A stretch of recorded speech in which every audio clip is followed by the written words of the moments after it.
Cette semaine, nous allons lire la paracha de Balak. Cette paracha, qui se trouve dans le livre de Bamidbar, s'avère être une paracha qui est souvent lue avec la précédente, avec Roukat, pour des raisons que nous avons déjà expliquées dans cette série, des raisons de calendrier. Arrive que Roukat et Balak soient unis et lus en même temps. Cette année, nous avons lu la semaine dernière la paracha de Roukat et cette semaine la paracha de Balak. Cette paracha se déroule en toute fin de la période des 40 ans où le peuple d'Israël s'est trouvé dans le désert. Voici que le peuple d'Israël se trouve pratiquement aux frontières d'Eretz Israël, de la terre d'Israël, et le roi de Moab, Balak, a extrêmement peur de ce peuple car il vient d'entendre, comme nous l'avons vu à la fin de la paracha de la semaine dernière, que le peuple d'Israël a battu Sichon, qui refusait de lui laisser le passage, et ainsi a battu le géant, le roi de Og, Melech HaBashan, lui aussi fut battu par un combat contre Moshe Rabbeinu. Balak ayant extrêmement peur, alors il fait appel à un prophète, à un devin des nations, que l'on appelle Bilham. Et en fait, Balak fait un simple calcul. Il se dit, notre pouvoir est dans les armes. Or, nous avons vu que les armes ne peuvent toucher le peuple d'Israël, puisque le peuple d'Israël a vaincu. Le peuple de Sichon a vaincu le géant Og. Donc, il faut trouver une autre solution. Quelle est donc l'arme secrète du peuple d'Israël? C'est le pouvoir de la parole, l'étude de la Torah, la prière. Nous l'avons vu à travers toute l'histoire du peuple d'Israël depuis Abraham, Yitzhak et Yaakov. Et ainsi, il nous faut trouver un homme qui, lui aussi, par sa parole, certes, qui n'est pas positive, une parole méchante, une parole qui est pleine de malédictions, saura contrer le pouvoir du peuple d'Israël. Et c'est ainsi donc qu'il fait appel au service de Bilham. C'est le thème de notre paracha. Notre paracha a 104 versets. Il y a ici, nous retombons dans des parachiotes, un petit peu comme dans le livre de Bereshit, où nous avons uniquement un récit d'une histoire. Et ici, c'est une seule et unique histoire, l'histoire de Balak et de Bilham, qui veulent s'en prendre au peuple d'Israël. Et il n'y a pas de mitzvot dans cette paracha. Ainsi donc, les sujets abordés, un sujet central, avec, si on peut dire, quelques phases dans cet épisode. On commence par Balak qui fait appel au service de Bilham, et Bilham qui, dans un premier temps, tente de refuser de venir, tant Dieu l'a averti que cet acte est un acte négatif, puis Dieu le laisse aller. Dieu le laisse aller, d'ailleurs, c'est ce qui fait dire à Rachi que quelque part, Dieu laisse les hommes se perdre dans les chemins qu'ils veulent emprunter. Et voici donc Bilham qui va suivre Balak, qui va tenter, mais avant cela, bien sûr, il y avait cet épisode, célèbre épisode, du dialogue entre l'ânesse de Bilham avec son maître Bilham, un des phénomènes les plus extraordinaires de notre Torah. Et voilà que quand Bilham se trouve enfin et à plusieurs occasions face au peuple d'Israël, il ne peut les maudire. Et combien de fois il dira ce que Dieu lui a demandé de dire et de répéter à Balak, je ne saurais faire que ce que Dieu m'a demandé de faire, ou uniquement ce que Dieu m'a demandé de dire. Il va se passer un terrible renversement dans cette paracha, où cette même personne qui est là pour maudire le peuple d'Israël et amener à sa fin, va non seulement dire, mais il va bénir et même prédire les choses les plus extraordinaires pour le peuple d'Israël. Malheureusement, à la fin de la paracha, un épisode triste va prendre place. Le peuple d'Israël va faillir face à un dernier test que va lui envoyer Moab en lui envoyant ses princesses. Et le peuple d'Israël, certains du peuple d'Israël vont fauter avec les filles de Moab, ce qui amènera une épidémie. Mais un acte héroïque de Pinchas, nous en parlerons la semaine prochaine, va faire à ce que cette épidémie va s'arrêter.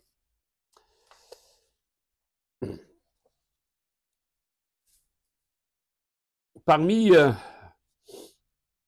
les sujets donc, que Bilham va évoquer dans ses différentes interventions, tantôt il est en extase devant le peuple d'Israël, devant l'agencement de son camp, devant ce peuple d'Israël qui prend racine et toute sa puissance chez ceux qui sont pour lui les montagnes et les collines, c'est-à-dire nos ancêtres et leurs valeurs. Mais il y a, comme nous l'avons vu, quelque chose d'encore plus fort, puisque après plusieurs tentatives de malédiction, le voilà en train de bénir et de prédire les choses qui font de notre peuple quelque chose de si particulier. Il va nous parler de la venue du Mashiach. Dans ces mots, Ereinu velo ata, Ashureinu velo akarov, Darach kochav mi Yaakov, Vekam shevet mi Israël. Cela sont des versets qui se trouvent tout en fin de paracha. Dans sa dernière tentative de maudire, il ouvre la bouche, et voici ce qui sort de sa bouche. Je le vois, ce n'est pas proche, je l'aperçois, et ceci paraît lointain. D'ailleurs, on peut dire que lorsqu'un non-juif vient à prédire la venue de Mashiach, alors il n'arrive pas à comprendre que ça peut être aujourd'hui et maintenant, et même s'il vient à le reconnaître, alors il dira je le vois, c'est pas pour maintenant. Ashureinu, je le perçois, Velokarov, et c'est pas quelque chose de si proche. Néanmoins, nous savons ô combien ce sujet est un sujet fondamental dans le judaïsme, la venue de Mashiach. Alors, il est vrai que pour énormément de gens, c'est un sujet, utopique, qui est certainement quelque chose qui fait partie du folklore du peuple d'Israël. Certes, on sait que Maïmonide a décidé d'en faire un des 13 principes fondamentaux du judaïsme, puisque le 12e principe, c'est celui de croire en la venue de Mashiach. Le 13e principe, c'est de croire en la résurrection qui suivra la venue de Mashiach. Et il est intéressant de se dire que peut-être que Maïmonide a-t-il mis une sorte de hiérarchie entre le premier principe, celui de croire en Dieu, et les derniers qui seraient plus de l'ordre du folklore. Or, il n'en est pas ainsi. Il est clair que pour Maïmonide et pour un bon juif, alors il est évident que de la même manière et avec la même force et la même foi et la même conviction avec laquelle je vis et je sais que Dieu existe et que la Torah est vraie, alors pour moi il est tout aussi évident que Mashiach viendra et qu'il y aura la résurrection des morts par la suite. Pourtant, celui qui veut jouer au philosophe pourra vous dire, et de très nombreux penseurs juifs, qui ne sont certainement pas dans le courant des pratiquants, mais quoi qu'il en soit, dans les penseurs modernes, alors on verra dans ces penseurs, je vais dire des philosophes sociologues, des gens qui sont là, ou ethnologues, et qui vont vous expliquer qu'en fait, cette foi en la venue de Mashiach n'a rien de quelque chose de concret, mais c'est une sorte de moteur, de leitmotiv, de motivation, qui a fait à ce qu'à travers l'histoire, nous avons pu survivre à toutes les épreuves, parce que nous espérions en un monde meilleur. Alors, au-delà du ridicule de ces propos, puisque cela voudrait dire tout simplement que le peuple d'Israël doit sa survie et sa pérennité, en fait, à un phénomène qui n'existera jamais et qui n'existe pas, et qui est tout simplement une utopie, on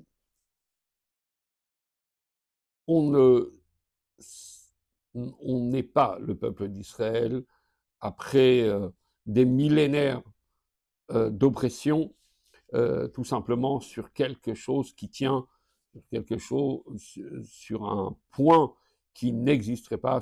Il n'y a rien de logique. Il faut qu'il y ait, entre guillemets, du contenu pour que cela puisse tenir. Mais d'ailleurs, à ce sujet, je vais partager avec vous une anecdote. En 1995, j'ai eu la chance de recevoir ici à Lille Elie Wiesel, qui nous a fait une merveilleuse conférence sur le thème de la mémoire. Et lorsqu'est arrivé le tour des questions du public, une personne s'est levée, un chochmologue, comme j'aime bien les appeler, s'est levé pour lui demander dites-moi, vous parlez souvent de la venue du Mashiach, mais je suppose que vous le parlez sous une forme allégorique ou sous une forme philosophique, mais il n'y aura en rien une personne en chair et en os qui viendra, entre guillemets, libérer le peuple d'Israël et le monde de ces mots MAUX. Et quelle ne fut pas la surprise du public, qui connaissait peu Elie Wiesel, que d'entendre de sa bouche « Chas v'shalom », c'est un principe fondamental du judaïsme. Nous n'attendons pas une ère de paix, mais précisément un homme qui viendra et qui nous guidera et qui emmènera le monde à sa perfection, ou qui nous aidera à emmener le monde à sa perfection. Et cela est en fait quelque chose de fondamental, et la question qui se pose, c'est pourquoi est-ce tellement fondamental? Alors la question, en vérité, elle se pose parce que nous avons des a priori qui viennent des autres religions, qui elles aussi pensent et croient en un monde meilleur. Sauf que dans les autres religions, ce monde meilleur qu'ils attendent, c'est une sorte de grâce divine qui se révélera, où un homme viendra libérer le monde de ses souffrances, et cela n'a aucun lien avec l'État et le travail qui est fait par les Bnei Israël, ou le monde dans son ensemble, l'humanité dans son ensemble. C'est une sorte de cadeau divin qui vient pour nettoyer le monde de ses péchés et de ses iniquités. Ça, c'est pas le judaïsme. Bien que les différents courants religieux à travers l'histoire, bien sûr, ont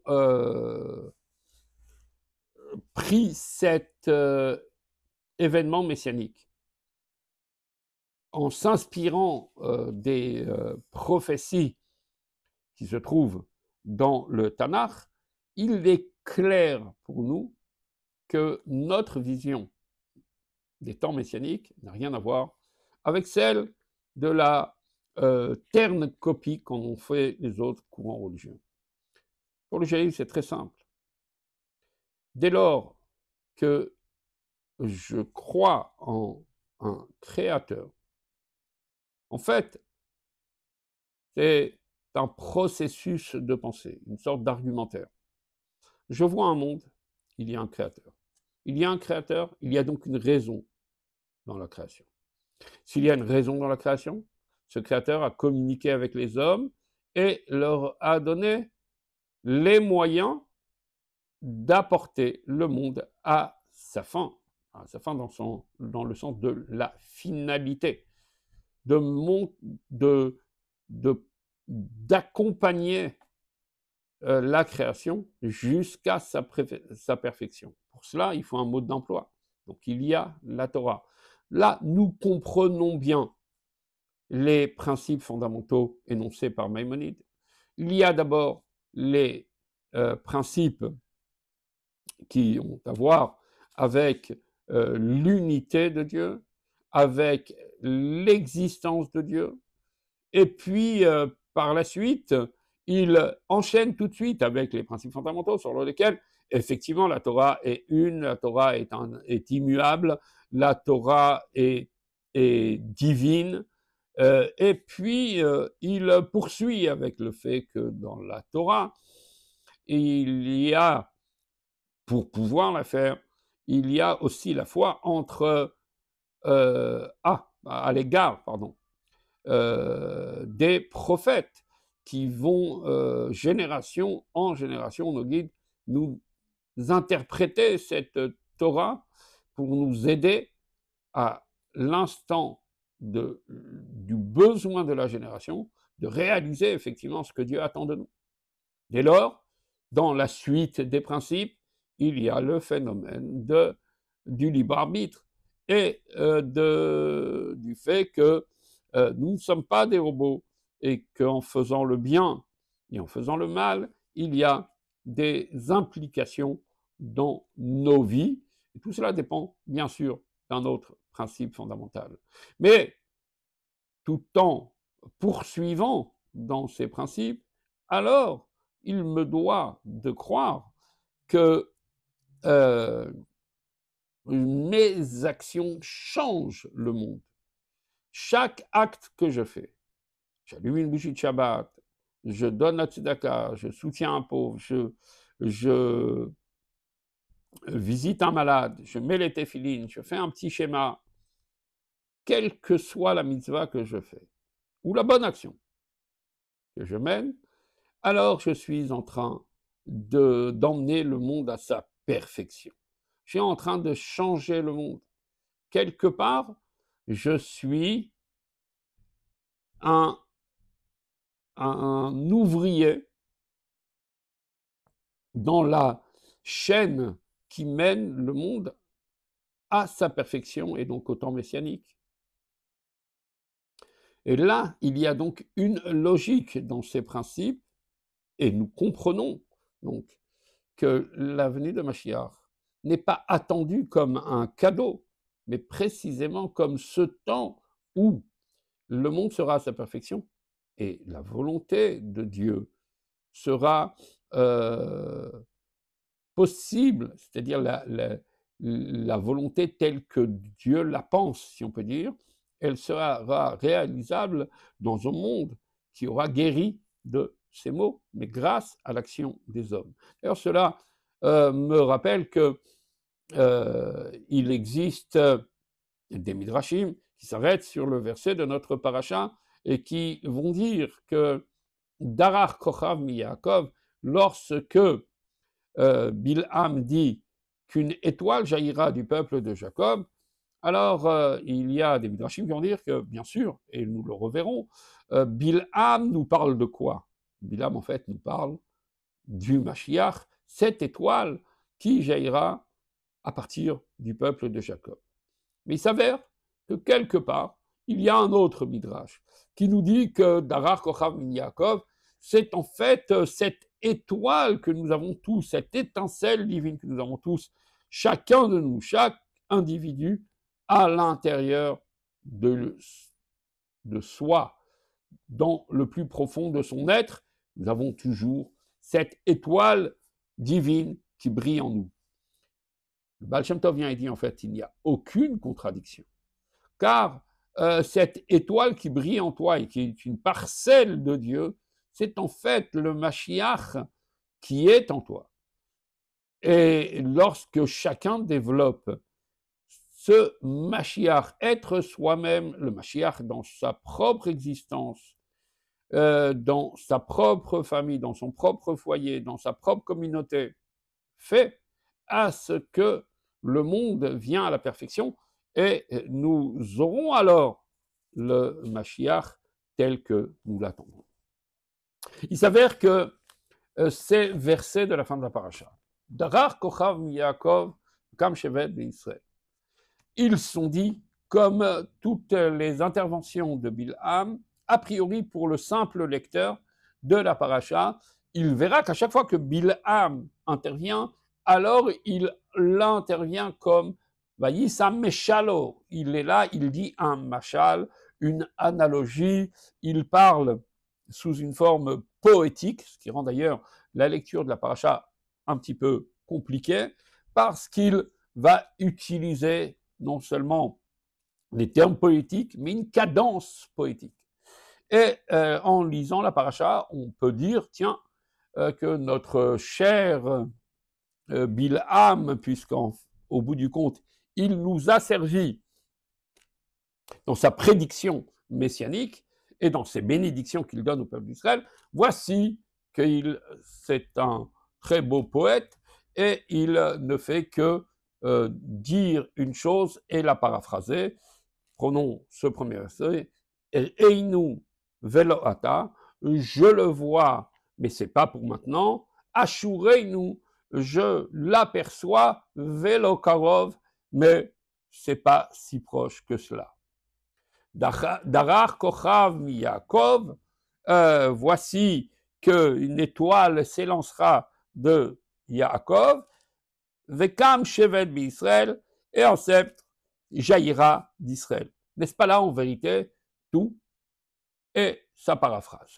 C'est-à-dire qu'il dit une phrase, il paraphrase, et cela pour chacune de ces phrases et de ces interventions, lorsqu'il lance, si on peut dire, sa prédiction, alors il cadence cela en une phrase, et a priori, sa correspondance sous une autre forme, sous d'autres mots. Alors, sachez qu'en fait, ni la Torah, ni Bilham ne se répètent. Et il y a une subtilité dans chaque mot qu'il dit, il y a quelque chose de bien précis.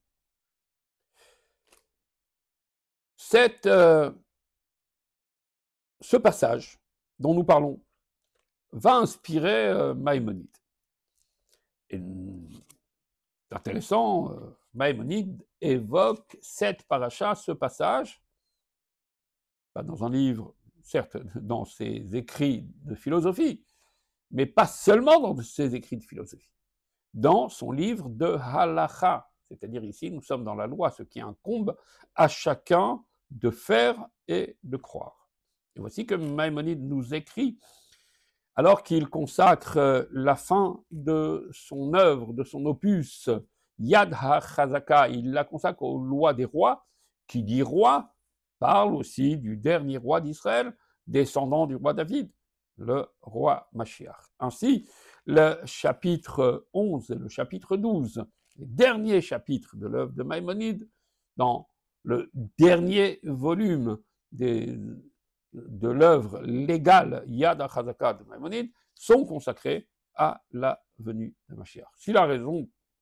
Si Maïmonide conclut avec ce thème, c'est précisément comme nous l'avons dit avant, car la venue de Mashiach n'est pas un cadeau, une rétribution de nos efforts à travers l'histoire, mais précisément la résultante, la finalité de tout ce qui est dit dans les 14 livres précédents de Maïmonide sur la loi. C'est effectivement à la suite, premier livre, sur la connaissance de Dieu, à la suite des seconds livres sur nos devoirs des cœurs, de l'amour, de la crainte de Dieu, sur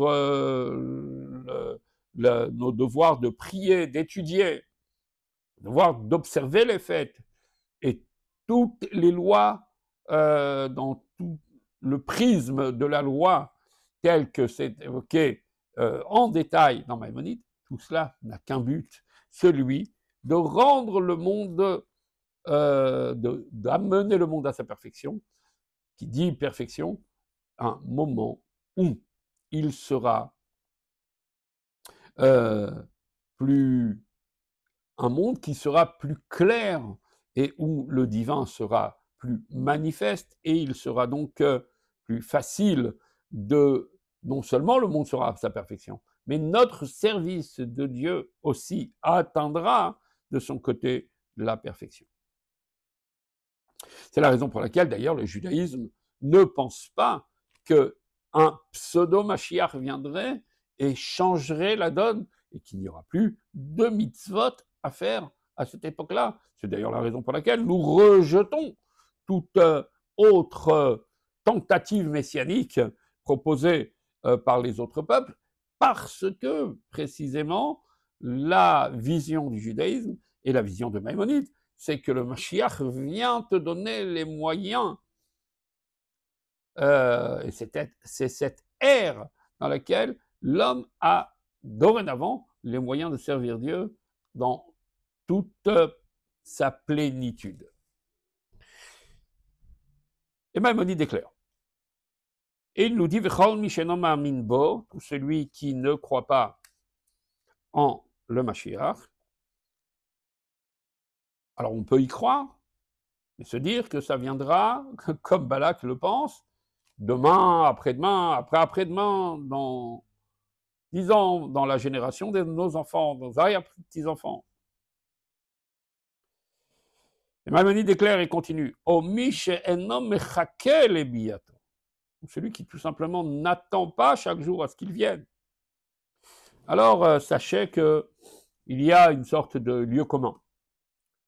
La venue de Mashiach, c'est en fait quelque chose qui est évoqué dans Isaïe, dans Jérémie, éventuellement dans les autres prophètes. On en parle peut-être aussi dans le seul et unique chapitre d'Ovadia. Mais c'est un sujet évoqué par les prophètes, et toute parole de prophète est à prendre avec des pincettes lorsqu'on te dit « Vegamze, vegarze, keves » et l'agneau cohabitera avec le loup cohabitera avec l'agneau. Alors, entends-le de telle ou telle autre manière, et c'est ça, d'ailleurs, c'est un sujet à part, sur lequel on pourrait donner une leçon plus détaillée, d'ailleurs, sur ces prophéties. Mais ô combien, j'en pense, que l'histoire de Mashiach, c'est tout simplement une histoire évoquée par les prophètes, et que le Pentateuque, la Torah de Moshe, elle n'évoque pas cela. Alors, sans rappeler ce que dit le Talmud tout au début du chapitre 11 du traité Sanhedrin, dans lequel le verset « Az yashir Moshe uvnei Israël », ce verset qui ouvre le cantique, est un verset fondamental dans la foi en la venue de Mashiach. On ne va pas s'arrêter sur cela. Pour bien dire que déjà, dans l'esprit des maîtres du Talmud s'inscrit la venue de Mashiach dans la Torah, c'est-à-dire dans le Pentateuque, dans le Chumash, en l'occurrence dans l'Exode. Mais voici que Maïmonide va ici évoquer quelque chose en citant notre paracha. Regardons bien. Celui qui ne croit pas en et qui n'attend pas la venue de Mashiach. Alors, c'est quelque part un hérétique, mais pas un hérétique uniquement sur un point. En fait, c'est les fondamentaux de la Torah et de Moshe qu'il rejette. Charé, Torah, il dit là, car la Torah, dans la paracha de Nitzavim, Rabbeinu dit, viendra le temps où Dieu fera revenir tes exilés. ואלה הדברים המפורשים בתורה הם כוללים כל הדברים שנאמרו על ידי הנביאים.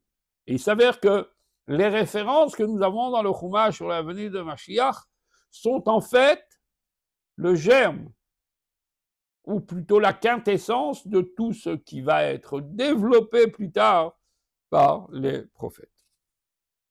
Et là, Maïmonide nous surprend et dit, sache que Af Beparashat Bil'am Nehemar, sache que dans la paracha de Bil'am aussi il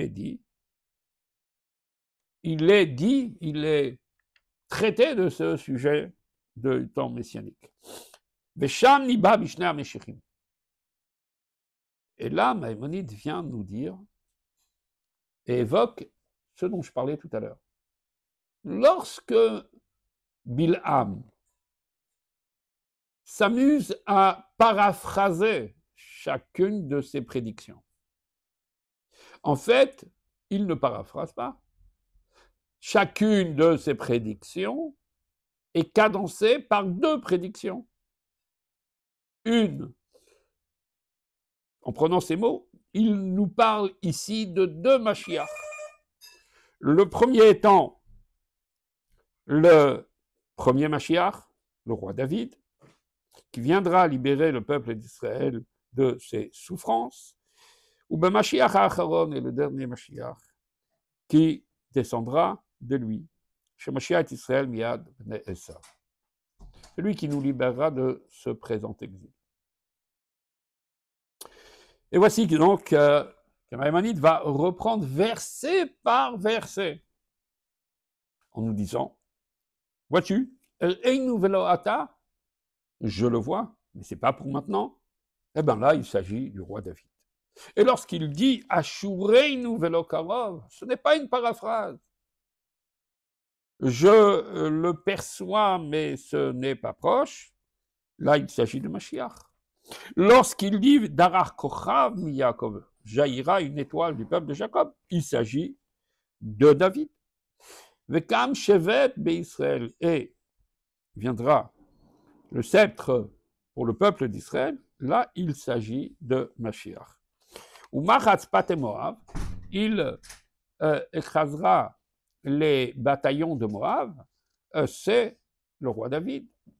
Et Vayach, comme on le voit, il emmène des preuves. Tandis que Vekakar Kol Beneshet, et il dirigera les enfants de Chet, c'est-à-dire l'humanité tout entière, là, il s'agit de Mashiach.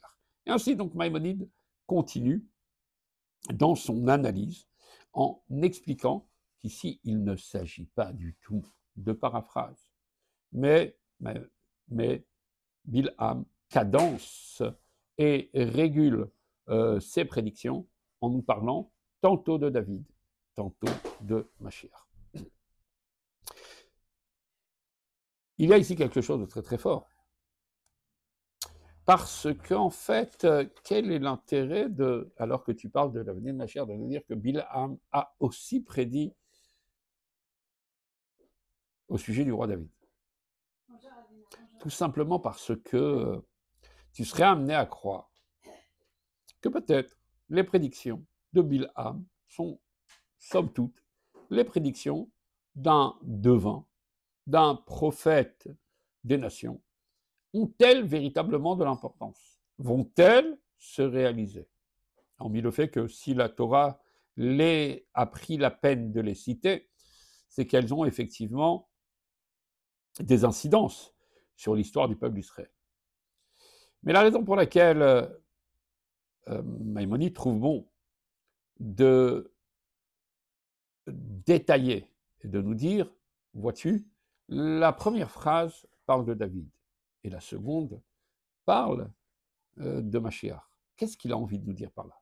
Il a envie de nous dire, tu es contraint à croire qu'effectivement, les prédictions sur le Mashiach vont se réaliser. Tout autant que nous avons vu que les premières prédictions, que les premières parties des versets, celles qui parlaient du roi David se sont toutes réalisées. Alors il est clair que notre foi doit être inébranlable, parce qu'il est incontestable que la première partie de la phrase, Ashureinu velo ata, parlait de David, c'est réalisé. Alors Ashureinu velo karov, qui parlera de Mashiach, va aussi se réaliser. Quelque chose donc de très très fort dans cette démonstration. Et puis il y a une analyse un peu plus approfondie. Remarquez que en ouverture, il nous dit qu'il voit une étoile qui jaillit de Jacob, un sceptre qui viendra d'Israël. On sait bien qu'Israël et Jacob sont exactement le même personnage. Il y avait Jacob, et puis, lorsqu'il atteint la plénitude, il devient Israël. Il y a effectivement une époque, qui est l'époque du roi David, qui est comparable à celle de l'époque où Jacob était Jacob. Jacob était Jacob, il devait se battre contre Esav, il devait se battre contre Lavan, il devait trimer pour gagner sa vie. Yaakov vient du mot Ekev. Ekev, c'est-à-dire en fait le talon. Nous sommes, si on peut dire, au pied de l'histoire. Mais Israël, le mot Israël vient du mot Shrara, vient du mot Sar, prince, autorité. Car, d'ailleurs, dans le mot Israël, il y a en anagramme aussi le mot roche, tout le contraire du talon. Roche, la tête. Ici, c'est effectivement la période messianique, c'est celle d'Israël, celle de la plénitude, celle de la perfection. Et cela, nous le voyons, en effet, même dans la suite des descriptions. Alors que le verset qui se réfère à David dit « Vayach et Moav », il frappera les armées de Moab, et alors que celui du roi Mashiach parle plutôt de il parle de l'humanité tout entière. Voyons donc ici une évolution, comme Maïmonide va le dire lui-même un peu plus tard dans la fin de ce 11e chapitre. Il dit que la finalité de cet homme descendant de David, Mashiach, alors sera d'emmener non seulement le peuple d'Israël à la perfection, mais effectivement, les taken et haolam kulo lavot et Hashem beyachad. Il accompagnera le monde pour les taken et haolam. Ce terme qui est devenu à la mode, tikkun olam, préparer le monde. Non pas réparer, mais préparer le monde à la perfection, pour qu'il vienne à servir Hachem, que l'humanité tout entière vienne à servir Hachem ensemble, en harmonie. Chez Nehemar, ainsi qu'il est marqué dans Tsephania, qui az efoch el ha'amim safa brura, car en ces temps, je transformerai chez les peuples une seule voix, une seule langue, un seul langage, un langage clair, l'ikro kulam beshem Hashem, où ils viendront à implorer Hashem, ou le ovdo shechem echad, et venir à le servir tous ensemble, dans l'harmonie et dans la paix. Cela est donc cette force qu'il y a dans ce texte extraordinaire de notre paracha, où nous pouvons nous renforcer dans cette conviction en la venue de Mashiach, tout autant qu'il y a eu un roi David, alors nous savons que son descendant, grâce aux actes que nous mènerons chaque jour, nous qui sommes le Mashiach pour notre vie, pour notre foyer, pour notre entourage, pour notre communauté, tout en étant tout simplement un exemple que chaque jour, un acte et un autre acte pour amener le monde à sa perfection. Maïmonide écrit par ailleurs qu'un homme se doit de penser chaque jour qu'en fait, le monde se trouve sur une balance et que cette balance est équilibrée entre le bien et le mal et qu'il ne suffirait que d'un seul acte, un seul et unique acte pour contrebalancer, pour mettre cette balance du côté du bien et amener précisément le monde à cette époque du salut que Dieu nous enverra à travers la venue de Mashiach et grâce à la venue de Mashiach. Mais cet acte-là, ça peut être le mien, ça peut être le vôtre.